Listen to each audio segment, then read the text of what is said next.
جو حضرات معمولات سے فارغ ہو چکے ہیں، اللہ تعالیٰ کے ذکر میں، دعا میں اور خاص کر درود شریف پڑھنے میں مشغول رہے۔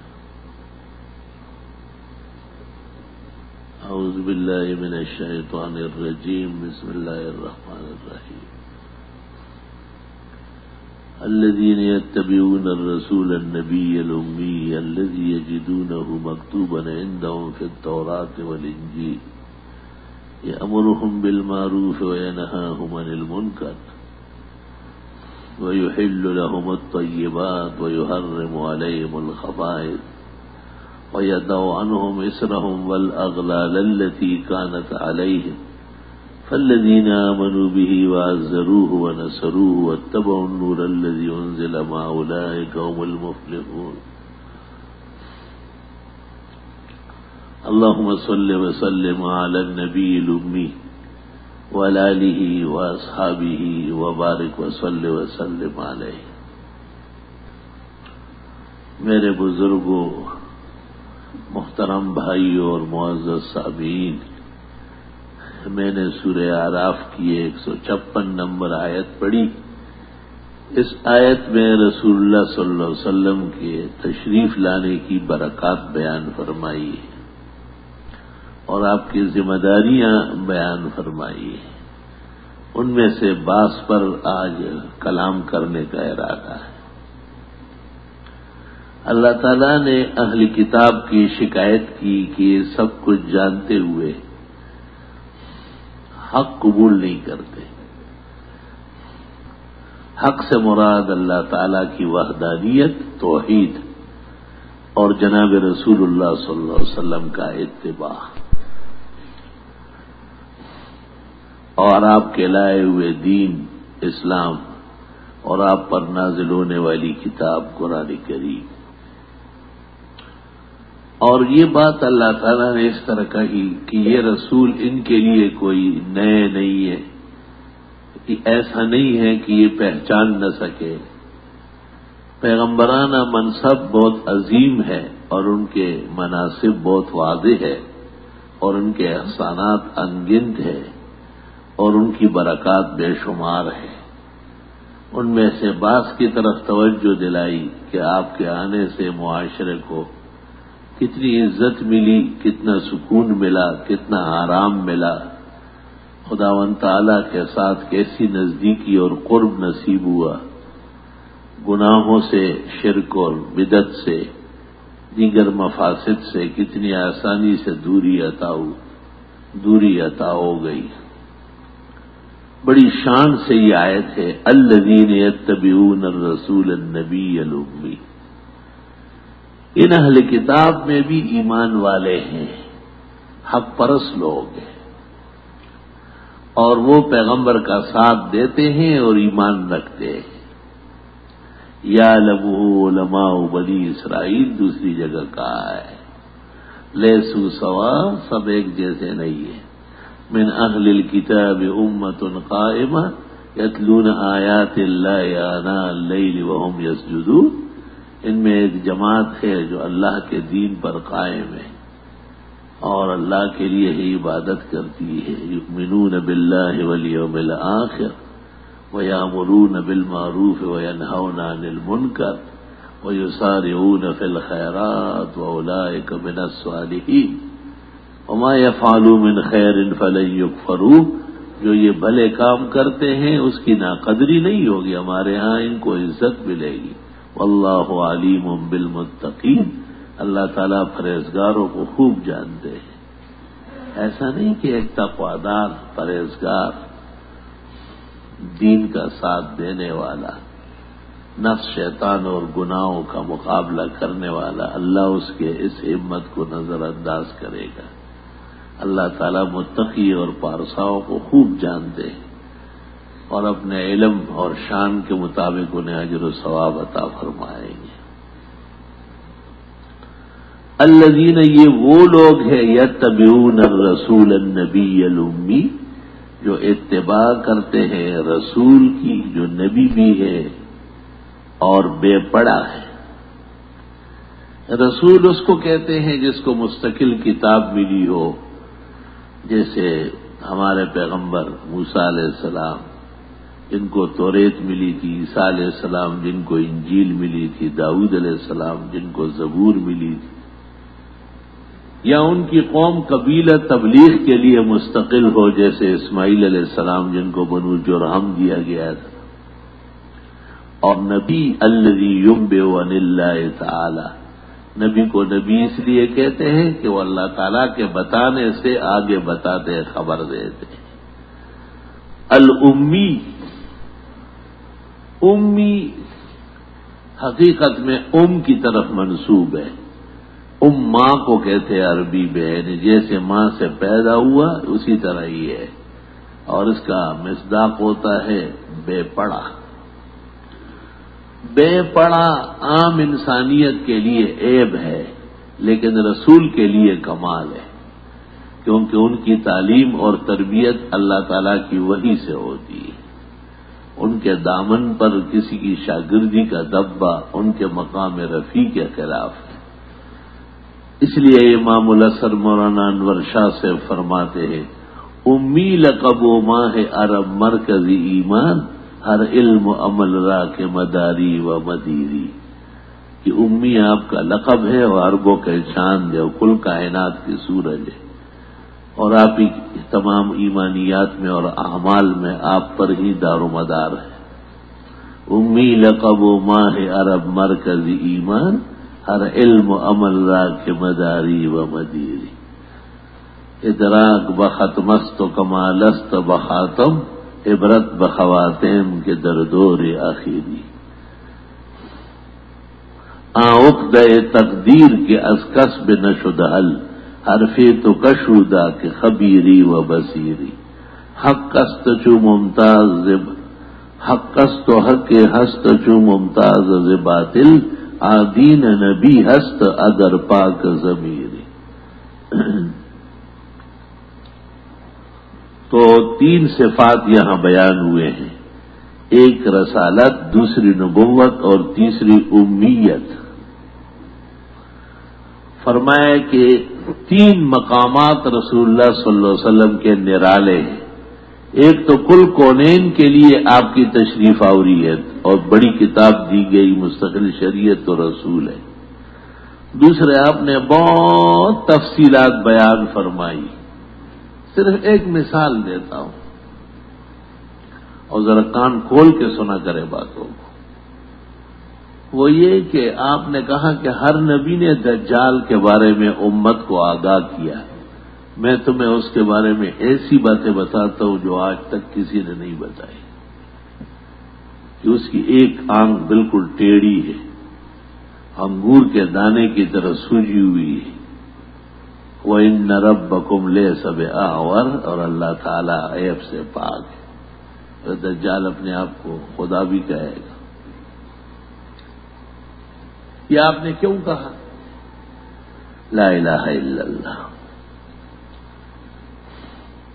موسیٰ علیہ السلام نے اور دوسرے پیغمبروں نے بھی نوح علیہ السلام کے زمانے سے نبیوں کو یہ بتایا گیا کہ قوموں کو دجال سے آگاہ کرو، ایک خطرناک آدمی اور فتنہ اخیر وقت میں آئے گا اور لوگوں کا ایمان و عقیدہ تباہ و برباد کرے گا۔ نوح علیہ السلام کے بعد جتنے انبیاء آئے ہیں ان سب نے دجال کے بارے میں آگاہ کیا ہے۔ قریب قیامت ایک فتنہ پیدا ہوگا، اس کی وجہ یہ ہے کہ دو آدمی ایک نام کے آنے والے تھے، ایک مسیحی عیسیٰ، مسیح ابن مریم، اور دوسرا مسیح دجال۔ یہودیوں کو سخت قسم کا مغالطہ ہوا اور انہوں نے دجال والی باتیں عیسیٰ علیہ السلام پر فٹ کر دی۔ یہودیوں نے کبھی بھی عیسیٰ علیہ السلام کو تسلیم نہیں کیا، بلکہ اپنے بادشاہ سے ان کو قتل کرانے کی کوشش کی۔ اللہ تعالیٰ نے ان کو بچایا اور جسم و روح کے ساتھ آسمان پہ اٹھایا۔ قرآن یہودیوں کا ظلم اور بدتمیزی بیان کرتا ہے، وَبِكُفْرِهِمْ وقولہم علی مریم بہتانا عظیما، مائی مریم پر بہتان باندھتے تھے. وقولہم انا قتلنا المسیح ابن مریم رسول اللہ، اور عیسیٰ علیہ السلام پر بھی غلط الزامات اور تہمتیں لگا دے. وہ جو مسیح دجال قرب قیامت میں آنے والا تھا، یہود لعنتی فرقے نے یہ سمجھا کہ وہ عیسیٰ علیہ السلام ہے، کیونکہ حضرت بغیر باپ کے خالص اللہ کے کن فیکون اور نفخ جبریل سے وجود میں آئے تھے. یہ ان کے لیے بہت ہی زیادہ تکلیف اور اشتباہ میں پڑنے کا سبب بن گیا. ابھی تک یہود نبی آخر زمان کے منتظر ہے، اب بھی ان کے ہاں عقیدہ ہے کہ آنے والا ہے. تو جب دجال آ جائے گا تو مسیح والی روایت ان پر فٹ کر رہا ہے. اس لیے حدیث میں ہے کہ دجال کے ساتھ سب سے بڑا لشکر یہود کا ہو. گزشتہ بیانات شاید لوگوں کے فہم کے لیے کم پڑ گئے تھے. مسیح کو جو برحق پیغمبر تھے خدا تعالی کے حضرت عیسیٰ علیہ السلام، معاذ اللہ و استغفر اللہ، ان کو قابل اعتراض مسیح کہا، اور قابل اعتراض مسیح دجال جب آئے گا اس کو نبی آخر زمان کہے. اس لیے وہ ہمارے رسول جناب نبی کریم صلی اللہ علیہ وسلم کے بھی قائل نہیں ہے. وہ حقیقت میں اپنے پیغمبر موسیٰ علیہ السلام اور عزیر علیہ السلام کو نہیں پہچانتے. ان کی باتیں ان کو مہنگی پڑ گئی ہیں. تو آپ نے اس لیے فرمایا کہ میں دجال کے بارے میں ایسی باتیں بتاتا ہوں جو مجھ سے پہلے کسی پیغمبر نے نہیں کہی، اور بالکل واضح طور پر اس کے راستے، اس کی علامات، اس کا نام، اس کی بیوی کا نام، اس کی حرکتیں، اس کے ساتھ چلنے والے لوگ، اس کے خلاف کرنے والے، اس کے مقابلے میں آنے والے، اور وہی مسیح علیہ السلام جو ایک نام کے ہوئے ہیں وہیں آسمان سے اتریں گے اور اللہ کے حکم سے فلسطین میں بابل الدق کے پاس دجال کو گھیر لیں گے اور وہیں اس کو ذبح کر لیں گے، اور دنیا بچ جائے گی اس کے مزید فتنے سے. لیکن اس نے بہت بڑا نقصان کیا ہوگا. یہ ایک تاریخی تفسیری اور علمی بات ہے. النبی الامی، پیغمبر نے کسی سے پڑھا نہیں. ہاں، پیغمبر کو کسی سے پڑھنے کی ضرورت کیا ہے جب رسول اللہ صلی اللہ علیہ وسلم کو سب کچھ اللہ تعالیٰ بتا دے. حدیث شریف میں ہے کہ غار حرا میں جب سورۃ علق کی ابتدائی 5 آیات نازل ہوئی، اقرأ بسم ربک الذی خلق، خلق الانسان من علق، اقرأ وربک الاکرم الذی علم بالقلم، علم الانسان ما لم یعلم. ان 5 آیات کے بعد یہ رات کو نازل ہوئی ہے. صبح جبریل آئے اور آپ کہتے ہیں علمنی الوضوء والصلاۃ جميعا، مجھے وضو کا طریقہ اور نماز کا طریقہ بتا دیا. اس وقت 2 نمازیں تھیں، برادین، فجر اور عصر. اور جب آپ معراج تشریف لے گئے اور تمام تفصیلات سماوات کی، جنتوں کی، جہنموں کی آپ کو دکھائی گئی، عرش معلیٰ تک آپ تشریف فرما ہوئے ہیں، اور وہاں سے آپ کو 50 نمازیں ملی جو 5 ہو کر کے رہ گئی. اگلے دن ظہر کے وقت جبریل آیا، اور یہ حتیم کے اندر پرنالے کے سیٹ میں بالکل ایک 5 آدمیوں کی جگہ تھی، وہاں جبریل نے آپ کو کھڑا کیا اور آپ کو ظہر اول وقت میں، اگلے دن دوسرے وقت میں، عصر پہلے وقت میں، دوسرے دن اخیر میں، مغرب دونوں دن ایک وقت میں، عشاء شروع میں، پھر اندھیرے گزرنے کے بعد اخیر میں، فجر اسفار میں، غلس میں، 2 دن مسلسل. اور پھر فرمایا ھذا وقت الانبیاء من قبلک والوقت ما بین ھذین الوقتین، یہ جو میں نے آپ کو پڑھایا یہ تمام انبیاء کا وقت ہے، اور اس کے درمیان میں جو ہے یہ بھی انہی نمازوں کے اوقات ہے. تو میں یہ بتانا چاہتا ہوں کہ کسی مخلوق اور دوسرے کسی کا کیا آپ کے اوپر اثر ہوگا جب اللہ تعالیٰ ملائک کے ذریعے جبریل کے ذریعے آپ کی رہنمائی فرماتے ہیں۔ ایک دن آپ کی خدمت میں ایک شخص آیا، بہت نیا صاف ستھرا سوٹ پہنا ہوا تھا اور بالکل گرد و غبار کا اثر نہیں تھا، اور کالے کالے زلف اور بال تھے اس کے، اور آپ کے گھٹنوں کے سیدھ میں گھٹنے ٹکا کے بیٹھ گیا اور آپ سے کچھ سوالات کیے۔ اب یہ جو کپڑوں پر کوئی اثر گرد و غبار کا نہیں ہے تو اس سے تو پتہ چلتا ہے قریب سے آیا ہے، لیکن جتنے حاضرین مجلس کے کوئی بھی نہیں پہچانتا تھا، اور مدینہ منورہ تو چھوٹا سا شہر تھا، آخر وقت میں جا کے 11 مساجد بن چکی تھی، ایک دوسرے کو سب پہچانتے تھے۔ ولم یعرفہ منا احد، صحابہ کہتے ہم تو نہیں پہچانتے کون ہے۔ اس نے ایمان پوچھا، اسلام پوچھا، احسان پوچھا، قیامت کے بارے میں پوچھا۔ آپ نے کہا مل مسئول عنہا بأعلم من السائل، پوچھنے والا اور جس سے پوچھا جاتا ہے دونوں کو کچھ پتہ نہیں۔ مطلب یہ کہ ہر سوال کا جواب نہیں دیا جاتا، جو مناسب سوال ہے نامناسب سوال تھا، اللہ تعالیٰ کے علم کا سوال تھا۔ مل مسئول عنہا بأعلم من السائل، جس سے پوچھا جا رہا ہے وہ پوچھنے والے سے زیادہ نہیں جانتا، یعنی میرے پاس سارا علم جبریل کے ذریعے آتا ہے۔ اس نے کہا پھر مجھے علامات بتا دے، آپ نے علامات گن گن کر بتا دی، اور اس نے اجازت مانگی، روانہ ہو گیا۔ تو صحابہ کو آپ نے کہا لوٹا لاؤ، یہ مہمان کو پکڑ کے لاؤ۔ وہ دوڑے اور نہیں ملے، سارے حیران ہو گئے کہ یہی سے اٹھا اور غائب۔ آپ نے کہا کہ جا جبریل یعلمکم دینکم، کوئی جبریل تھے، وہ تو درس کے لیے انسانی شکل میں ہو گئے تھے، اٹھ کے بعد اپنا فرشتوی شکل میں ہو کے اڑ گئے۔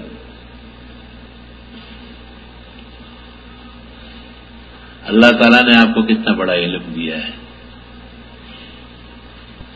سوالات کرتے گئے، ایمان اعتقادات بتائے، اسلام اعمال بتائے، احسان اللہ کی عبادت اخلاص سے بیان کیا، متسا قیامت کب ہوگی، کوئی زمانے کا کمزور آدمی ہوتا تو کچھ کہہ ہی دیتا۔ آپ نے کہا مل مسئول عنہا بأعلم، میں اور آپ دونوں اس کو نہیں جان سکتے، یعنی ہر سوال نہیں ہوتا، آزمائش ہوتا ہے، اور ایسا سوال جو مقام و منصب کے موافق نہ ہو، عالم دین اس کے جواب دینے سے بچے، معذرت کر لے کہ اس کا کوئی تعلق مجلس سے، علم سے، دین سے نہیں ہے۔ پہلا آسمان چاندی کا آیا، دوسرا سونے کا آیا، تیسرا یاقوت و مرجان کا آیا، ورشہ پازار مسائل کی ایک کتاب، یہ فضول و لایانی باتیں تھی، اسلام نے اس کو مسترد کر دیا۔ غلط باتوں کی ضرورت کیا ہے، اچھی باتیں موجود ہیں۔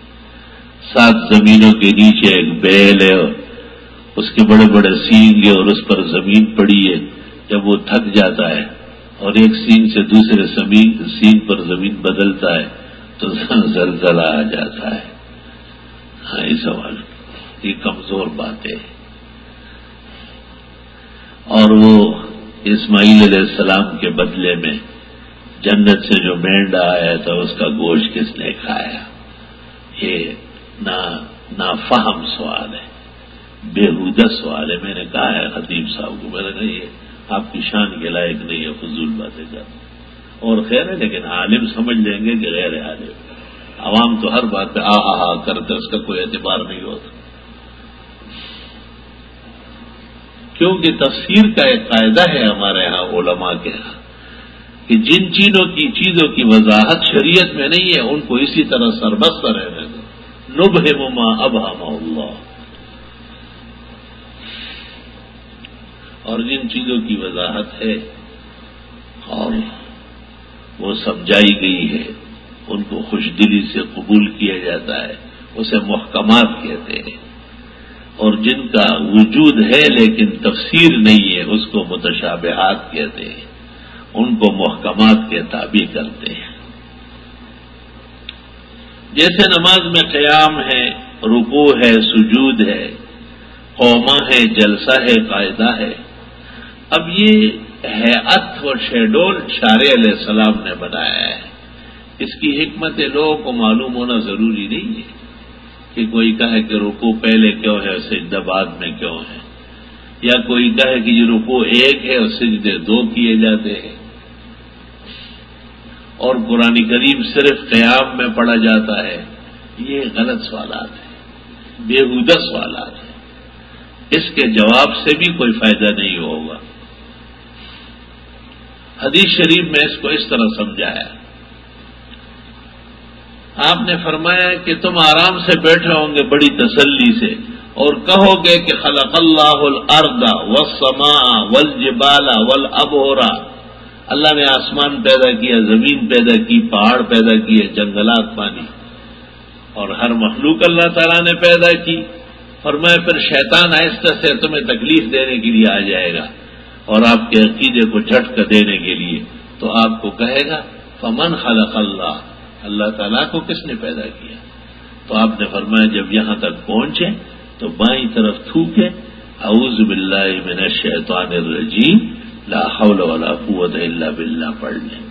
آپ نے اس کا کوئی جواب نہیں دیا، طریقہ بتا دیا کہ یہ غلط بات شروع ہو گئی اور ذہن حدود سے آگے بڑھنے لگا. اور حدود سے جب کوئی آگے بڑھتا ہے، اپنے گھر چھوڑ کے کسی اور گھر میں گھستا ہے تو وہ پٹنے کا قابل ہو جاتا ہے، سزایاب ہو جاتا ہے، چور ڈاکو کا شبہ اس پر ہو جاتا ہے. عقل، فہم، سوچ، شعور سب کے حدود متعین ہے. جب اس حدوں میں ہوتا ہے تو کہتے صحت مند ہے، ٹھیک آدمی ہے. جب جھٹکا کھا کے کہتے دیوانہ ہے، توازن کھو بیٹھا ہے. تو یہ دیوانگی اور توازن کھونے کے شکلیں ہیں جو ابلیس اور لعین سوار کرا دیتا ہے. کچھ چیزیں ایسی ہیں کہ جن سے شیطان کو تقویت ملتی ہے، انہیں بھی شریعت نے کنٹرول کر لیا ہے. علماء دین کہتے ہیں کہ عقیدے کو نقصان پہنچاتا ہے بے وضوئی سے. غسل فرض ہو چکا ہے، نہیں کیا جا رہا ہے، پانی موجود ہے، سب کچھ ہے، وضو کے قریب نہیں ہوئی. جب وضو کرے گا تو نماز بھی پڑھ لے گا نا. جب نماز پڑھنا شروع کر دے گا تو خود ضمیر مجبور کرے گا کہ مسلمانوں کی عادت ہے، سنت چلی آئی کہ میں جماعت کے ساتھ پڑھوں، تو مسجد تلاش کرے گا، سارے اسلامی کام شروع ہو گئے. اور دیکھو عادتیں اچھی رکھنے کے لیے آپ نے کتنی عجیب بات کہی ہے. آپ نے فرمایا تم میں سے کوئی یہ چاہتا ہے کہ ساری رات عبادت کرے اور ایک لمحہ بھی غافل نہ ہو. تو سب نے کہا یہ تو بہت ضروری ہے لیکن کر نہیں سکتے. آپ نے کہا اس سے بہتر اور اس سے زیادہ آرام دہ عمل یہ ہے کہ جب آپ سونے لگے تو آپ وضو کر کے بستر پر آ جائیں اور 33 مرتبہ سبحان اللہ، 33 مرتبہ الحمدللہ اور 34 مرتبہ اللہ اکبر پڑھ لیں. اور جب آنکھ کھل جائے تو سورۃ بقرہ کی آخری دو آیت آمن الرسول سے پڑھ لیں. لم یکتب تلک اللیلۃ من الغافلین، اس رات کے غافل آپ کو شمار نہیں کیا جائے گا، عابد و زاہد شمار ہوگا. تو دیکھو مقصود ذکر بھی ہے، تلاوت بھی ہے، اور مقصود طہارت بھی ہے. کیونکہ نیند کو کہا ہے النوم اخ الموت، نیند موت کی بہن ہے. جس طرح ایک لمبی نیند ہم سوئیں گے نا پھر اٹھ نہیں سکیں گے، اللہ کہ اللہ تعالیٰ احسان کرے اور قبر میں عزت کی زندگی عطا فرمائے، اس کا کرم احسان مہربانی ہوگی.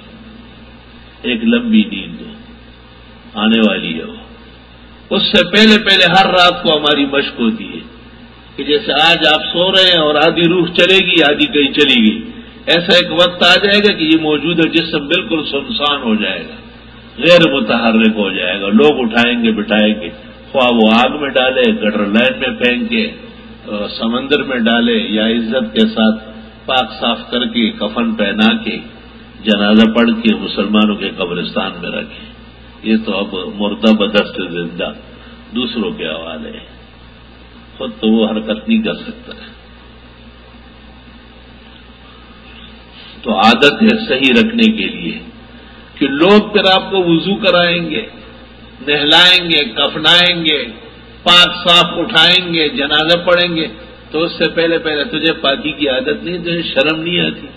اگر لوگوں کے دل میں خدا ڈالے کہ اس مردار کو ہم کیوں نہلائیں، جائے اس کو کتوں کے آگے ڈالو۔ اس نے کبھی نماز، ایسے واقعات میرے علم میں موجود ہے تاریخ میں، کہ پورے نمازیوں نے انکار کیا کہ ہم جنازہ نہیں پڑھیں گے، قبرستان میں نہیں رکھنے دیں گے۔ اس نے نہ کبھی جمعہ پڑھا اور نہ عید، اور اس کی گنجائش فقہاء نے لکھی کہ کریں اس کے ساتھ ہی، تاکہ اور لوگ اٹینشن ہو جائے، یاد رکھے گا۔ ایسی غفلت، ایسی بدشعوری جو پھیل رہی، اس کے حساب کا دن تو آنے والا ہے۔ علماء اور لوگ کیوں جنازہ سنتے کہاں ہے، کس وقت ہے، ان پہ احسان جتلاتے ہیں، وہ کیا دیں گے اس کو؟ یہ اس لیے کہ ہم جب زیادہ شوق سے جنازوں میں جائیں گے اور کوشش کریں گے کہ ہر مسلمان کا جنازہ ہمیں ملے، تو جب ہمارا وقت آئے گا تو ہر ایک، اللہ کی عادت ہے ہاتھ در ہاتھ بدلہ اتارتا ہے۔ ہمارے ایک استاد سے، بہت بڑے عالم تھے، اور وہ کسی معاملے میں پورے گاؤں سے ناراض تھے۔ میں ان سے، بہت بڑے عالم، باہر تھے علوم کے و اعمال کے، 14ویں کے چاند کی طرح ان کے شعلے پھوٹتے تھے۔ قوم نے ایک نامناسب سی حرکت کی تو حضرت نے کہا کہ بس نہ آج کے بعد تمہاری نماز پڑھاؤں گا، نہ جمعہ، نہ عید، نہ مسئلے بتاؤں گا، جاؤ اپنا کام کرو۔ تو مجھے ایک دن عجیب بات کہی کہ یہ ٹھیک ہے، لیکن جب یہ مر جاتے ہیں نا تو مجھے کہاں، مجھے بتایا کرو کہ میں جنازے میں راستے میں کھڑا ہو جاؤں، جنازہ تو پڑھنا ہے، ضرور پڑھنا ہے۔ تو ہمارے اس استاد کا جب انتقال ہوا، مجھے اچھی طرح یاد ہے، اللہ اکبر، سرحد کی تاریخ میں ان جیسے جنازہ نہیں دیکھا، اور مردوں کے علاوہ ہزاروں عورتیں بھی حضرت کے جنازے کے ساتھ ساتھ پردوں میں جا رہی تھی، اور کہا کہ شاید حضرت ہم سے راضی ہو جائے، ہماری ادائیں اور یہ معذرت قبول فرمائے۔ تو میں دیکھتا تھا کہ میں ان کا آخری شاگرد تھا، اور مجھے کہا کہ ہر چت مڑے شوئی نماتا ہوا ہے یہ بزو جنازہ بے خواہ، اور صرف جنازہ نہیں، باقاعدہ حضرت کندھے دیتے تھے، کندھے دیتے تھے۔ اس کے باوجود سارا جہان ان کی اتنی عزت کرتا تھا جیسے کوئی نبی کی عزت، کیونکہ ان کے مقام اور مرتبہ سب کو معلوم تھا۔ تو بوڑھے آدمی 90 سال 100 سال کے، اور راستے میں 1-2 گھنٹے بیٹھے رہتے تھے، یہاں سے جنازہ گزرے گا اور میں اس میں شرکت کروں گا، تھوڑی دیر کے لیے کندھا دوں گا، اب پھر جنازہ۔ یہ تو مسلمانوں کا طریقہ ہے، جنازوں سے کوئی بچتا ہے؟ ہر مسلمان جو کلمہ گو ہے، مسلمانوں کی آبادی میں ہے، ہمیں اس کی بری خبر نہیں ملی، ہم اچھا ہی سمجھیں گے۔ کسی کو اچھا سمجھنے کے لیے دلیل نہیں چاہیے، برا جاننے کے لیے دلیل پیش کرے۔ آپ ظن المؤمنین خیر، تمام مسلمانوں کے بارے میں اچھا سوچا جا سکتا ہے۔ اللہ، تو اب جنازوں میں ایک تماشا پیدا ہو گیا، روکتے ہیں جنازوں کو، فلاں آ رہا ہے، فلاں آ رہا ہے، فلاں آ رہا ہے، اور پھر برف خانے تک لے جاتے ہیں۔ تو قاعدہ یہ ہے کہ برف خانے میں ایک رشتہ دار بھی ساتھ بیٹھ جائے، سنت طریقہ ہے، پتہ چل جائے گا کہ یہ برف خانے میں مردہ رکھنا جائے۔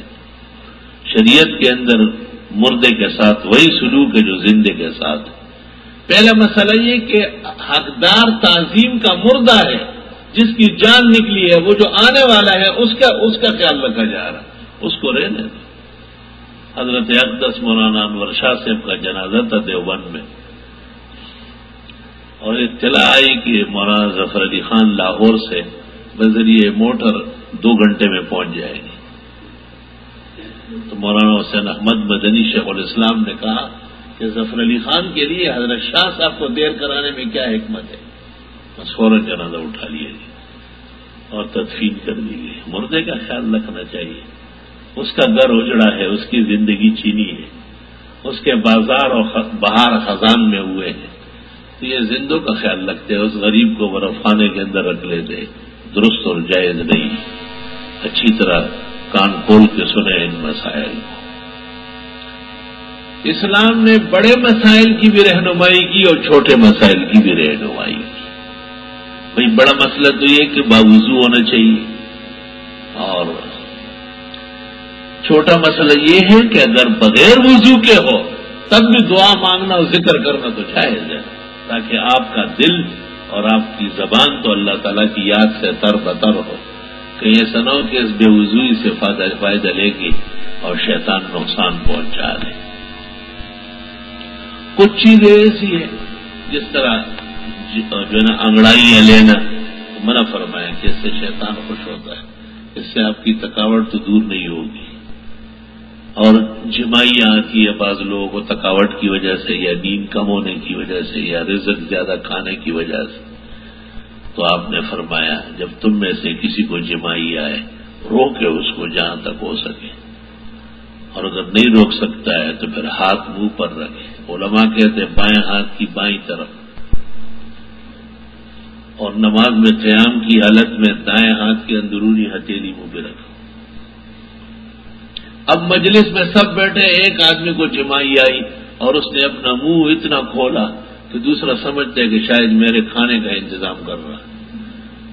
یہ ایک ڈراؤنی اور نامناسب کیفیت پیدا ہو رہی ہے۔ اسلام نے کتنی شیرینی سے اور خوبی سے عقل سکھائی کہ کیا آپ اپنا ہاتھ بھی منہ پہ نہیں رکھ سکتے، غار بند کر دینا، ضرورت کیا ہے اس کی؟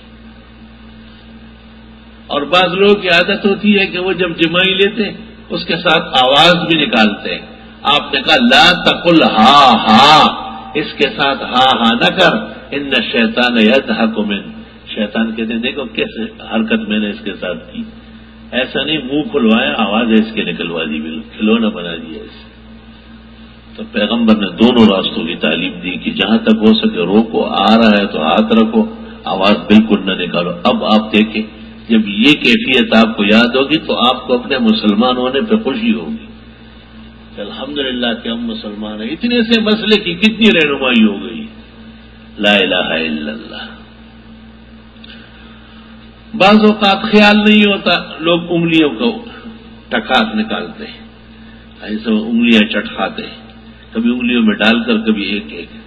ٹھیک ہے اگر گھر میں ہو یا ویسے ہو، اول تو اس کو عادت نہ بنائی جائے، نحوست ہے، اس پہ روا لے دیں۔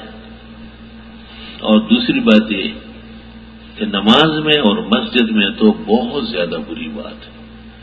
نماز تو تقدس کی جگہ ہے، اس لیے ایک وقت متعین ہے کہ اذان ہو گئی اور آپ آ جائیں، جماعت ختم ہو گئی، کل نویر نفسی، اب ہر ایک بادشاہ ہے، فمن شاء راح ومن شاء جلس ودعا، جو چاہے چلا جائے جو چاہے بیٹھ لے، واعظ نصیحت سن لے۔ کہ اس واسطے اجازت آئی ہے تاکہ مسجد میں بے حرمتی نہ ہو، بے ادبی نہ ہو۔ اب دیکھو ہاتھوں کی پوروں کے انگلیاں چٹکانا اور اس کی آوازیں نہیں، اس پر بھی اسلام نے نظر رکھی کہ یہ بھی اچھے لوگوں کی علامات نہیں ہے۔ اب جب مسئلہ آپ کو معلوم ہوا کوئی چٹکائے گا تو آپ کو تکلیف پہنچے گی، صرف تکلیف پہنچنا کافی نہیں ہے، اظہار کرنا بھی ضروری ہے۔ تعلیم کرنا امت کا فریضہ ہے کہ اس کو کہے کہ بھائی اول تو اس سے کوئی تھکاوٹ دور نہیں ہوتی، ثانیاً یہ نحوست ہے، ثالثاً مسجد کے آداب کی خلاف ورزی، کم از کم مسجد ان کاموں سے پاک اور صاف رکھا جائے۔ جب معلومات نہ ہو تو سب کچھ ہوتا ہے۔ حدیث شریف میں رسول اللہ صلی اللہ علیہ وسلم صحابہ کے ساتھ بیٹھے تھے، ایک اعرابی آیا اور آتے ہی ایک مسجد میں پیشاب شروع کر دیے، تو صحابہ اٹھے، آپ نے کہا لا تضربوہ ولا تضربوہ، نہ مارو اور نہ جھڑکو، آرام سے رہنے دو۔ جب وہ پیشاب سے فارغ ہو گیا آپ نے کہا بلا لو، اور بٹھایا اور کہا انما المساجد للہ ولذکر اللہ وللصلاۃ، مساجد اللہ کے گھر ہے، یہ نماز کے لیے، تلاوت کے لیے، ذکر، پیشاب بول براد نہیں کیا جاتا۔ اور صحابہ کو آپ نے کہا اجعلوا علیہ دلوا من ماء، ڈول بھر کے لاؤ، یہ جگہ ڈول صاف کر لو۔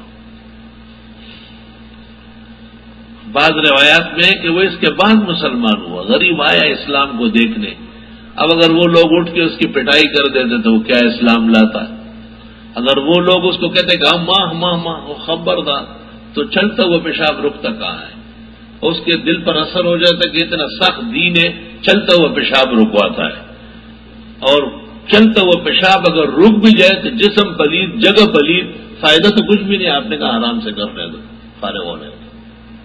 جب وہ فارغ ہو گیا اور جگہ پہنچ لی تو آپ نے کہا بلا لو، بٹھاؤ میرے ساتھ۔ کتنا بڑا سینہ ہے نبوت کا، صلی اللہ علیہ وسلم۔ سب سے مشکل کام دنیا کے اندر اصلاح ہے، تعلیم و تربیت ہے۔ کہتے ہیں داؤد علیہ السلام تبلیغ کے لیے جا رہے تھے، سنن دارمی میں ہے، حضرت کی خواہش تھی کہ میں بھی تبلیغ کے لیے جاؤں، تو حق تعالیٰ نے کہا اے داؤد تبلیغ کرنے جا رہے؟ کہا اچھا، خذ عصاک من حدید ونعلیک من حدید وعمامتک من حدید ثم اترک علی طرق الحدید۔ اے داؤد لوہے کی ٹوپی لو، لوہے کی لاٹھی لو، لوہے کے جوتے بنوا لو اور لوہے کی طرح ہمت پیدا کر کے لوگوں کو سمجھانے لگو۔ ٹیڑھے پڑے لوگ ملیں گے آپ کو، ایسے کہ کیکر کے کانٹے، ایسے کہ ان کے منہ سے جو نکلے گا تو آپ حیران ہوں گے یہ باتیں ہیں یا پتھر ہیں۔ ان تمام باتوں کو پیغمبران، رسولان، مرسلین، انبیاء بڑے خوش دلی سے، بڑے آرام سے سہتے ہیں۔ آپ کی خدمت میں ایک شخص آیا، ابو عامر نام ہے اس کا، اور قبیلے کا بہت بڑا سردار تھا، اور آپ کے ساتھ باتیں کرتے کرتے آواز بہت اونچی ہو گئی۔ آپ نے صحابہ کی طرف دیکھا اور اشارہ کیا کہ چپ چاپ بیٹھے رہو، اور اس کو کہا کہ اتنا اونچا کیوں بولتے ہیں؟ خیر ہے، میں تو آپ کی باتیں سن رہا ہوں۔ تو اس نے کہا کہ تاکہ آپ زور دیکھیں، تو آپ نے کہا تم نے زورور کو پہچانا ہی نہیں، آپ کا زور تو لمحوں میں ختم ہو جائے گا۔ وہ سمجھا نہیں ہے، جب باتیں ختم ہو گئی وہ غصے میں اٹھ کے چلا گیا، اور پہلی مرتبہ جس درخت کے نیچے بیٹھ گیا وہاں آسمانی بجلی اس پر گر گئی۔ تو آپ نے صحابہ سے کہا میں اس لیے غصہ نہیں ہو رہا تھا کہ میرے غصے پر خدا کو غصہ آ جاتا ہے، تم خواہ مخواہ جو ہے نا بار بار اٹھ رہے تھے اس کے پیچھے، جس کی وجہ سے مجھے اس کو ڈانٹنا پڑا، ورنہ مجھے یہ کہنا بھی نہیں تھا، وہ جتنا چاہتا چیختا۔ مجھے معلوم ہے کہ اس نے اسی زمین پر رہنا ہے اور یہی مرنا ہے، اس میں کوئی جان و طاقت نہیں، طاقت کا سرچشمہ صرف رب العالمین۔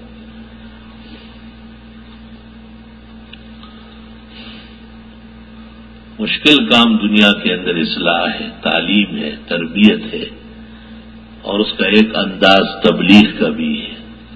تبلیغ کے لیے بڑے وسیع علوم، بڑا عالی تقویٰ، بڑی پرہیزگاری، بڑے شیرین اخلاق، بڑا تحمل، جب یہ ساری باتیں اکٹھی ہو جائے تب جا کے داعی اللہ تیار ہوتا ہے۔ افلا ينظرون الى الابل كيف خلقت، اونٹوں کو نہیں دیکھتے کیسے پیدا ہوئے؟ کہتے اونٹ تیری کون سی کل سیوی، پختوں کی وہی اوخا اوخا سدے سمشو چپاتے سوکھا۔ وَإِلَى السَّمَاءِ كَيْفَ رُفِعَتْ، اور آسمان کو نہیں دیکھتے کتنا بلند ہے۔ کہتے اونٹ کی طرح مشقت سہ نصیب کو 10 دن میں 15 دن میں ایک دفعہ پانی پیتا ہے، 1 مہینے تک بھوکا رہ سکتا ہے۔ اور آسمان کی بلندی کی طرح اپنا ارادہ پیدا کرو۔ وَإِلَى الْجِبَالِ كَيْفَ نُصِبَتْ، اور پہاڑوں کی طرح سختی پیدا کرو، قوت پیدا کرو اپنے ارادے میں اور اپنے مقامات میں۔ وَإِلَى الْأَرْضِ كَيْفَ سُطِحَتْ، اور زمین کو نہیں دیکھتے کیسے آرام سے بچھی ہوئی ہے، ایسا تواضع پیدا کرو، ایسے عاجزی اور نرمی سیکھ لو۔ فذکر، اب نصیحت کر، انما انت مذکر، آپ نصیحت کرنے کے حال ہے، اب نصیحت کرے آپ۔ جناب رسول اللہ صلی اللہ علیہ وسلم کے اوصاف میں اللہ تعالیٰ بیان فرماتے کہ یہ رسول نبی اور جن کے دامن نبوت پر کسی مخلوق کی تعلیم کا دبا نہیں ہے، یہی تفصیل ان کے پاس لکھی ہوئی ہے توریت میں بھی، انجیل میں بھی۔ یہ پیغمبر ان کو سمجھاتے ہیں نیکی کے کام اور منع کرتے ہیں برائی سے، غلط کاموں سے۔ یہ پہلا کام ہے نبی کا۔ جتنے کام خیر کے ہیں اور دین کے ہیں یہ ہونا چاہیے، جس کو آپ اور ہم کہتے ہیں سنت، مستحب، شریعت کے موافق کام، یہ معروف ہے۔ اور جتنے کام خلاف شرع ہے وہ بڑے ہیں یا چھوٹے ہیں، کوئی بھی فرقہ اس کا مرتکب ہو اس کو منکر کہتے ہیں، انکر اور شرع۔ شریعت اس کو جانتی نہیں، شریعت جانتی تو مدینہ میں میلاد نہ ہوتا، شریعت جانتی تو مکہ مکرمہ جس میں قرآن نازل ہوا ہے اور نبی پیدا ہوئے ہیں وہاں پر جشن میلاد نہ ہوتا. انکر اور شریعت اس کو نہیں مان رہی ہے، شریعت اس کو منکر کہہ رہی ہے. منکر ایک اوپرا کا، اس کی ایک آسان تعبیر ہے بدعت. بدعت سنت کا ضد اور مقابلہ والی. ہزار طریقے سے آگے پیچھے ہو، نتیجہ کچھ نہیں، بنیاد غائب ہے. اچھی طرح رنگ چڑھا دے ہو، بہت زیادہ جھنڈے لگا لے اور ساری گلیاں ہری کر لے، لیکن نتیجہ یہی نکلے گا کہ اس کی حقیقت کوئی نہیں، کوئی حقیقت نہیں. حرمین شریفین زادہم اللہ حفظا و سلاما، وہاں قیامت تک مضبوط دین موجود رہے گا. پیغمبر فرماتے سارے جہان سے ایمان ختم ہو جائے گا، مدینہ میں موجود ہوگا. آپ نے کہا مدینہ منورہ ایمان ایسا سکڑ کے آ جائے گا جیسے سانپ اپنے بل میں واپس آتا ہے. اور علماء اعراب نے کتابوں میں لکھا ہے کہ سانپ جگہ نہیں بھولتا. سلیمان علیہ السلام نے اس کو دعا دی ہے، جہاں سر رکھتا ہے وہاں سوراخ ہوتا ہے، جہاں یہ چاہتا ہے وہاں سوراخ فوراً تیار ہوتا ہے. تو گویا ایمان اور ایمان کے لیے اعمال، اس کا مرکز ہر دور اور ہر زمانے میں مکہ و مدینہ ہے. تراویح ہم پڑھ رہے تو وہاں 20 رکعت ہو رہی ہے، تو ایک بے دین جماعت جو 8 اور 12 کا پراپیگنڈا کرتی ہے، ان کا منہ کالا رہتا ہے رمضان کے مبارک مہینے میں. 3 طلاق 3 ہے اور ہمیشہ کے لیے بیوی خاوند پر حرام ہے، اور بغیر حلال شریعہ کے دوبارہ نہیں مل سکتے. تو جو حلالے کے قائل نہیں ہے وہ عمر بھر حرامے کے قائل ہے. اور بخاری کتاب الطلاق میں ابن عباس کہتے ہیں اس قسم کے موقع پر جب حرام ہو اور پھر بھی رکھے، فَكَأَنَّهُ زَنَا بِأُمِّهِ أَوْ أُخْتِهِ أَوْ بِنْتِهِ، یہ بیوی کو نہیں رکھا ہوا ہے، ماں سے یا بیٹی یا بہن سے زنا کر رہا. حلالے کے منکرین جو ہے وہ حرامے کے مرتکب ہے، امت کے بدترین دشمن ہے. وہ حلالے کا ثبوت قرآن سے، فَإِن طَلَّقَهَا، اگر دو کے ساتھ تیسری دی، فَلَا تَحِلُّ لَهُ مِن بَعْدُ حَتَّىٰ تَنكِحَ زَوْجًا غَيْرَهُ، جب تک یہ عورت کوئی اور شادی نہ کرے، وہاں سے ہو کے فارغ ہوئے، اس پہلے والے کے لیے حلال نہیں. حلالے کا ثبوت نص قطعی میں موجود ہے. حلالے کے قائل نہ ہونا حرام کا مرتکب ہونا ہے. ہر وہ شخص جو حلال نہ مانے وہ حرام کرتا رہے. جو شادی نہیں کرتا ہے وہ زنا و لواط کا مرتکب ہوتا ہے. جو صحیح رزق نہیں کماتے چوری اور ڈکیتیوں کی عادتیں ہو جاتی ہیں. جو نماز نہیں پڑھتے وہ بدچلنی میں لگ جاتا ہے.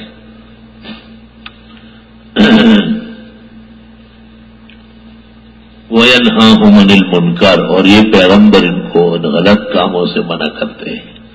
وَيُحِلُّ لَهُمُ الطَّيِّبَاتِ، اور حلال فرماتے ان کے لیے صاف ستھری پاک چیزیں. جتنے حلال ہے یہ پاک صاف. علماء نے ایسے استدلال بھی کیا ہے کہ بکری حلال ہے لیکن گوشت سے بو آ رہی ہے استعمال کی. روٹی سالن ہم نے اپنے گھر سے پکایا لیکن اس میں کہیں سے نامناسب چیز گر گئی، استعمال کا قابل نہیں ہے. حلال ہونے کے ساتھ صاف ستھرا ہونا بھی ضروری ہے. اور صرف صاف ستھرا ہونا ضروری نہیں ہے بلکہ حلال ہونا ضروری ہے. وہ میرے ایک ساتھی ہے، اس نے عجیب ڈرامہ سنایا. وہ چائنا آتا جاتا ہے، کاروبار کرتا ہے. اس نے کہا، ایک میرا دوست، اس نے کہا مجھے خدمت کا موقع تو دے دو. کہا ایک دن میں نے اس کو فون کیا، بڑی بہترین گاڑی ایئرپورٹ لے آیا، مجھے بٹھایا اور باتیں چیتیں گپ شپ. اس کے بعد ایک بڑے بازار میں چلا گیا اور ایک بڑی شاپ تھی، اس میں زندہ گیدڑ، لومڑی، کتا، بلا، پچو، سام، چوہا، چپکری سب جب بیٹھے ہوئے. کہ اس نے اچانک ایک کالے رنگ کے کتے کی طرف اشارہ کیا کہ یہ چاہیے. ہمیں بڑے حیران، گاڑی بیٹھا کیا کر رہا ہے. وہ کتا پیچھے کی طرف چلا گیا، غائب ہو گیا. تھوڑی دیر بعد 2-3 تھیلیاں آئی گوشت کی اور اس نے لا کر کے گاڑی میں رکھی. میں نے کہا یہ کیا کرو گے؟ کہ یہ آپ جو آئے ہیں کیا کھائیں گے؟ کہا میں نے کہا نہ میرے باپ کی توبہ ہے، میں نے کچھ کھانا ہی نہیں کھانا ہے. کہا اچھا لے، ہم روزانہ تھوڑا خرید تو آپ کے لیے میں $300 دیے، روز ہم یہ کھا سکتے ہیں. تو کئی 2 سال 3 سال میں ایک تک موقع ملتا ہے. اس میں اب یہ بہترین کھانا لے جاتے ہیں، تو آپ کے لیے پکوانا تھا۔ یہ دیکھو ان کو یہ تو خیال ہے کہ چمکتا ہوا کتا ہے، لیکن یہ نبوت سے محرومی کی وجہ سے پتہ نہیں کہ یہ مردار جانور ہے، مردار جانور ہے۔ اور وہ کوئی ملک ہے نا، اس حج میں کسی نے مجھے قصے سنا ہے، کوئی ملک ہے تو وہاں لوگ بہت خیال رکھتے ہیں بچوں کا، پر جہاں بچہ غائب ہو گیا وہ نہیں ملتا، تو وہ کسی کے گھر کے اندر فریج کے اندر مل گیا ٹکڑے اس کے، وہ کہتے ہیں ہمیں تو گوشت ملتا نہیں ہے اور یہ بہت اچھا گوشت ہے انسان کا۔ ہم نے کہا کوئی ہے ہی نہیں اس کا، کیا گلیوں میں مارا پھرے گا، تو ہم نے اس کو ذبح کر کے اس کی بوٹیاں بنائی۔ اور ماں باپ جو ہے نا عمر بھر کے لیے رو رہے ہیں، ماتم کر رہا ہے۔ تو یہ وہ لوگ ہیں جن کو نہ حرام کا پتہ ہو نہ حلال کا پتہ ہے، وہ سمجھتے ہیں کہ بس کھانے کو جو چیز مل گئی وہ کھائی جاتی ہے۔ قرآن کہتے ہیں ما یاکلون فی بطونہم الا النار، یہ حقیقت میں پیٹ کے اندر آگ بھرنے والے لوگ ہیں۔ وَيُحِلُّ لَهُمُ الطَّيِّبَاتُ، آپ حلال فرماتے ہیں ان کے لیے صاف ستھری چیز ہے۔ آہا، جتنی چیز ہے، دیکھو کبوتر حلال ہے، مینا حلال ہے، چڑیا حلال ہے، غور تو کریں، لیکن کوا حلال نہیں ہے، چیل حلال نہیں ہے۔ خوبصورت خوبصورت چھوٹے چھوٹے پرندے، بڑے بڑے پرندے آپ دیکھ لیں گے وہ مردار ہیں، بڑے پرندے بھی ہیں صاف ستھرے، سائبیریا سے جانور آتے ہیں اڑ کے، اخبارات میں آ جاتا ہے کہ بھائی مہمان پرندوں کو مت مارو۔ اب یہ جتنے حلال ہیں یہ صاف ستھرے ہیں، اور جن کو شریعت نے حرام کہا ہے وہ گندے ہیں۔ ہم جیل میں تھے، وہاں شیعہ علماء بھی ساتھ تھے، بڑے عجیب عجیب گفتگو کرتے تھے۔ ایک دن مجھے کہتے ہیں خرگوش کا کیا حکم ہے؟ میں خرگوش حلال ہے کیوں؟ اچھا بلی؟ میں نے کہا بلی تو حرام ہے۔ اچھا خرگوش کھا لیتے ہیں آپ؟ میں نے کہا بالکل، خرگوش پیغمبر نے کھایا، حج بخاری میں ہے کہ ایک آدمی نے کہا کہ نہ میں حج میں ہوں نہ میرا حرام ہے، میں نے خرگوش کھایا۔ آپ نے کہا بسم اللہ، اور سب ساتھیوں میں بانٹا۔ اور ایک شخص نے آپ سے پوچھا تو آپ نے کہا کوئی ٹکڑا ہو تو مجھے بھی دے دو، انہوں نے ایک ران بچائی تھی کہ یہ دے دو۔ تو مجھے کہتا ہے کہ ہمارے ہاں تو بالکل شک شبہ ہی نہیں ہے اس کے حرام ہونے۔ میں نے کہا آپ کے ہاں دین نہیں ہے تو حلال و حرام کہاں سے آئے گا؟ اچھا جی تو فیصلہ کیسے ہوگا؟ میں نے کہا 1 سیکنڈ میں ابھی ہو جائے گا۔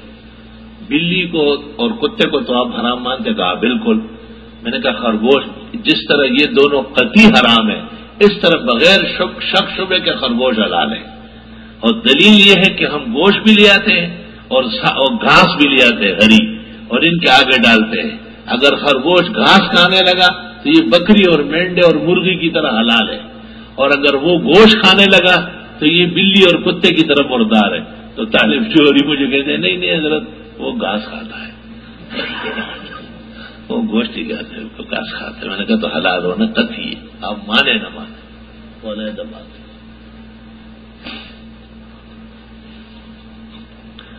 اور بھی کئی مسائل تھے۔ تو ایک دن مجھے کہتے ہیں آپ کی یہ تو 84 کا واقعہ ہے، بالکل ینگ جوان، مجھے کہتے ہیں آپ اتنی تھوڑی عمر میں آپ پورے عالم ہیں، بالکل ان سے بھی آگے 2 ہاتھ نکلے، کسی موقع پہ بند نہیں ہو رہا ہے آپ، یہ کیا وجہ ہے؟ میں نے ایسے گپ شپ میں کہا کہ بند کیوں ہوں گے، ہم تو اہل دیوبند ہیں، بند وہ ہو جو دیوبند کے دشمن ہو۔ اور پھر میں نے ان کو کہا کہ ہمارے ہاں علم میں بھی خیانت نہیں دیانت ہے۔ ہمارے استاذوں نے ہم کو جو پڑھانا تھا پڑھا لیا، ہم سمجھ گئے کہ اب مولوی تب ہوں گے کہ جو انہوں نے پڑھا ہے اس سے بھی 2 ہاتھ آگے جائے، اور اللہ تعالیٰ نے موقع عطا فرمایا الحمدللہ۔ تو میں نے کہا دیکھو اس کا فائدہ ہوا نا، آج آپ کو فائدہ پہنچ رہا ہے، لا الہ الا اللہ۔ اس کے بعد میں بیمار پڑ گیا جیل میں، اور بیماری ایسی ہوتی تھی کہ جب میں ایسا بیٹھتا تھا تو گرتا تھا۔ میں نے استاد محترم فقیہ الامہ فقیہ النفس حضرت اقدس مولانا مفتی احمد الرحمان رحمۃ اللہ علیہ کو عرض کیا، اور یہ ان سے آپ باتیں کرتے رہتے ہیں، یہ تو مسپریزم و جادو و سحر۔ میں نے کہا ٹھیک ہے، لیکن یہ عاجز فقیر اس باتوں کا عقیدہ نہیں رکھتا، بس آپ دم کر دیں۔ حضرت نے دم فرمایا، اسی وقت آرام آیا الحمدللہ۔ اللہ کا لاکھ لاکھ شکر و کرم و احسان ہے۔ وَيُحَرِّمُ عَلَيْهِمُ الْخَبَائِثَ، اور یہ پیغمبر ان پر ناپاک گندی ناکارہ چیزیں سب حرام فرماتے ہیں. یہ جتنی چیزوں کو شریعت نے حرام کہا ہے، مثلا خنزیر، تو ایک ساتھی ہمارا تھا، وہ کہیں باہر بڑے ملک میں کسی انگریز کے ہاں ملازم تھا، تو وہ کہتا تھا، وہ مجھے کہتے کہ خنزیر کا گوشت لاؤ، اور میں گائے کا گوشت لاتا تھا، بچے کا پہچانتے کوئی نہیں، ہمیں اچھی طرح بنا لیتا تھا، گھی وی ڈال لیتا تھا. تو جب 2-4 دن تک گائے بچے کا گوشت کھا لیتے تھے، تو پھر کوئی لڑکا وڑکا اندر جاتا تھا ان کی گھر والی یا لڑکی کے پاس، تو مجھے کہتا ہے دیکھ یہ کیوں آتا ہے بھائی، ہمارے گھر میں اس کا کیا کام ہے، یہ کیوں آیا. ہاں کچھ اور لوگ بھی ملازم تھے اور ان کو کہتے تو کھلا، وہ خنزیر لا کے کھلاتے. تو کہ اس کے بعد مجھے کہتے ہیں آپ کا کوئی کام نہیں ہے، ہمارے گھر والوں کو آزادی ہے انسانیت کی. تو میں نے کہا دیکھو بچے کا گوشت کھائے تو ہمیں کہتے ہیں کہ ہمارے گھر میں لوگ نہ آئیں، ہماری بے پردگی نہ کریں، اور خنزیر کا گوشت کھا لیتا ہے تو پھر کہتے ہیں جو چاہے ہماری بیوی بچیاں کر سکتی ہیں. بے غیرتی اور دیوس پن اس میں پیدا ہو جاتی ہے. وَيُحَرِّمُ عَلَيْهِمُ الْخَبَائِثَ، اور وہ قطعی حرام، اس کے جسم کا جز حرام ہے. حرمت یہ ساری جہان کی جمع ہو جائے، جیسے پیشاب پاخانہ و خون، اسی سے بڑھ کر خنزیر ہے. انما حرم علیکم المیتۃ والدم ولحم الخنزیر. توبہ توبہ. وَيَضَعُ عَنْهُمْ إِصْرَهُمْ، اور یہ پیغمبر دور کرتے ہیں ان سے گناہ کے بوجھ، ہر گناہ کا بوجھ پڑے گا. آپ نے کسی کا مذاق بھی اڑایا نہ اس کی سزا بھگتیں گے، آپ نے کسی کی غیبت بھی کی نہ اس جملے کے لیے تیار رہے آپ. تو گناہوں سے اس لیے منع کیا کہ اس کا بوجھ نہ پڑے، پھر برداشت نہیں کر سکو گے. چور جب پکڑا جاتا ہے تو ہاتھ کاٹا جاتا ہے، تاہم جب پکڑا جاتا ہے تو تہمت کے کوڑے مارے جاتے ہیں. قانون کے اندر جو قانون کا مجرم ہوتا ہے پھر اس کو معاف نہیں کیا جاتا. ہر جگہ پاکستان نہیں ہوگا. وَيَضَعُ عَنْهُمْ إِصْرَهُمْ وَالْأَغْلَالَ الَّتِي كَانَتْ عَلَيْهِمْ، اور وہ زنجیریں اور داغے جن میں یہ جکڑے ہوئے تھے، اس پیغمبر نے آنکھیں کھول لی. اغلال غلہ کی جمع ہے، غلہ زنجیر کو بھی کہتے ہیں اور داغے کو بھی کہتے ہیں. اب کیا کرتے ہیں، نوجوان لڑکا ہوتا ہے گلے میں زنجیر باندھا ہوا ہے اور اس کے کنارے پر ایک ناخن بندھا ہے. یہ کیا ہے، یہ شہر کا ناخن. اچھا اس سے کیا ہوگا، تھوڑی ہمت آتی ہے. اچھا شہر کہاں ہے، وہ تو ٹکڑا ٹکڑا ہو گیا، اس کے ناخن آپ کے گلے میں ڈل گئے، پھر بھی اس سے ہمت آئے گی، اس سے نحوست اور بزدلی آئے گی. میں نے کہا یہاں رکھ لو، رکھ لیا. 2-3 دن بعد آیا، میں نے اسی طرح ایک اور زنجیر تیار کی اور اس میں ناخن کتے کا باندھا. تو میں نے کہا یہ آپ کا یا یہ آپ؟ تو اس کو دیکھ رہے کہتے میں تو نہیں پہچانتا. میں نے کہا جب یہ نہیں پہچانتے وہ بھی کسی گیدڑ کا ناخن ہے. اور شیر میں ہمت کہاں ہے، ہمت تو ایمان والے میں ہے. شیر میں ہمت کہاں ہے جس کو چھوٹا سا بچہ پنجرے میں بند کرتا ہے. شیر کوئی وہ تو اس کی ہمت ہوگی تو درندوں کے لیے ہوگی. انسان کو اللہ تعالیٰ نے انسانیت کی جو برکت نصیب فرمائی، وَلَقَدْ كَرَّمْنَا بَنِي آدم، ہم نے بنی آدم کو عزت دی ہے، اس کو احترام نصیب کیا ہے. وَالْأَغْلَالَ الَّتِي كَانَتْ عَلَيْهِمْ، اور وہ زنجیریں اور وہ دھاگے جو میں یہ جکڑے ہوئے تھے. یہاں ابھی اثر میں ایک نوجوان آیا دموں نے، میں نے کہا یہ کیا ہے، یہ اس میں جو درد آ جاتا ہے. غلط بات ہے، ہمارے پیغمبر آئے اسی لیے کہ دھاگے اتارے، زنجیر آپ نے پھر باندھنا شروع کر دی. اس سے پتہ چلتا ہے کہ بعض بزرگان دین جو دھاگا دم کرتے کالا اور 11 گرے باندھتے، یہ بھی غلط طریقہ ہے. اس کی پشت پر کوئی حدیث و سنت نہیں. ایک شخص 11 گرے باندھ رہا تھا، میں نے کہا یہ کیا کر رہا ہے، کہ قل اعوذ برب الفلق قل اعوذ برب الناس. میں نے کہا وہ تو یہودیوں نے باندھے تھے، آپ مسلمان ہیں، یہودی تھوڑا ہی، اور نبی کے خلاف باندھے تھے. اور قل اعوذ برب الفلق قل اعوذ برب الناس کی 11 آیتیں نازل ہوئی تو آپ نے کھول دیے. آپ کھولنے آئے ہیں، آپ باندھنے کی اجازت دینے نہیں آئے. اس لیے عقلمند لوگ کہتے ہیں گو تعویذ لٹکانا جائز ہے لیکن پسندیدہ فعل نہیں ہے. یہ ان لوگوں کے ساتھ مشابہت ہے جو دھاگے اور زنجیریں باندھ کر کے اپنے آپ کو بہادر بناتے ہیں. مسلمان کے لیے اتنا کافی ہے کہ وہ ایک اللہ کی وحدانیت پر ایمان رکھتا ہے، جناب رسول اللہ صلی اللہ علیہ وسلم کو سچے پیغمبر مانتے ہیں. قرآن کریم اپنے لیے حرز جان اور دونوں جہانوں کا عظیم گنجین ہدایت اور وظیفہ ایمان و اخلاق و نجات سمجھتا ہے. بس یہی ہمت کے لیے کافی ہے. وبہذا القدر نکتفی اليوم وللہ الحمد اولا وآخرا. الحمد للہ رب العالمین. نستغفرک اللہم ونسألک السلام والعافیہ. اللہم صل وسلم علی عبدک ورسولک ونبیک محمد وعلى آله وأصحابه وبارك وسلم عليه. ربنا آتنا في الدنيا حسنة وفي الآخرة حسنة وقنا عذاب النار. نستغفرك اللهم ونسألك السلام والعافية. اللهم حبب لنا الإيمان وزينه في قلوبنا وكره إلينا الكفر والفسوق والعصيان واجعلنا من الراشدين المهديين. اللهم حلل مشكلاتنا واقض حاجاتنا وادفع عنا بلیاتنا واسمع دعواتنا واشفع مرضانا انك سمیع الدعاء. اللہ حاضرین محفل کی دعائیں قبول فرما، دین اور دنیا کی مشکلات حل فرما، پریشانیاں دور فرما، ایمان و اعمال کی توفیق اور سلامتی اور اس کی برکات نصیب فرما.